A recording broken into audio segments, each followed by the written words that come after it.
Sumainyo ang Panginoon. At sumayo. Ang mabuting balita ng Panginoon ayon kay San Lucas. Papuri sa iyo, Panginoon.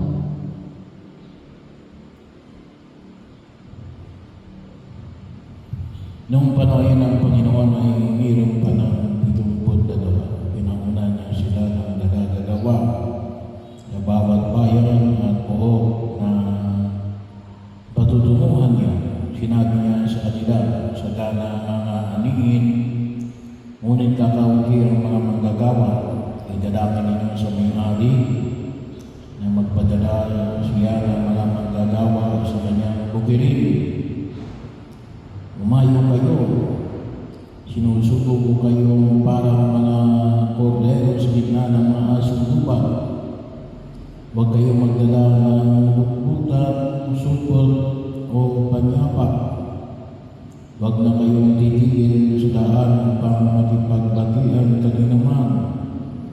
Pagpasok ninyo sa limang bahay, sabihin muna ninyo, mag-ari naman ang kapayapaan sa bahay na ito.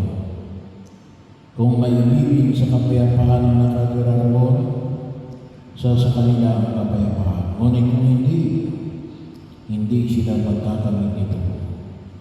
Manatili kayo sa bahay na inyong tinutuluyan. Kanin ninyo inamin ang anumang hiyain sa inyo, sapagkat ang manggagawa ay may karapatang tumanggap ng kanyang upa.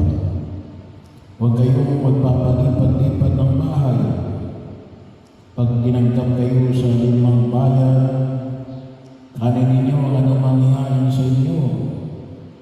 Pagkalagay ninyo mga may sakit doon at sabihin sa bayan, nalalapit na ang paghahari ng Diyos sa inyo.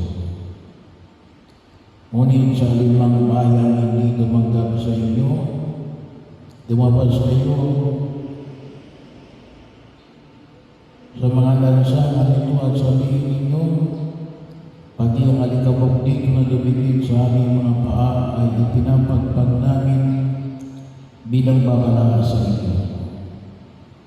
Ngunit pakatandaan ninyo, malapit na sa inyo ang pag-ahari ng Diyos. Sinasabi ko sa inyo, sa araw ng pag-uukom, higit na mabigat ang kaparusahan ng mga tao sa bayan niyon kaysa dinanas ng mga taga-Sodom. Ang mabuting balita ng Panginoon. Pinupuri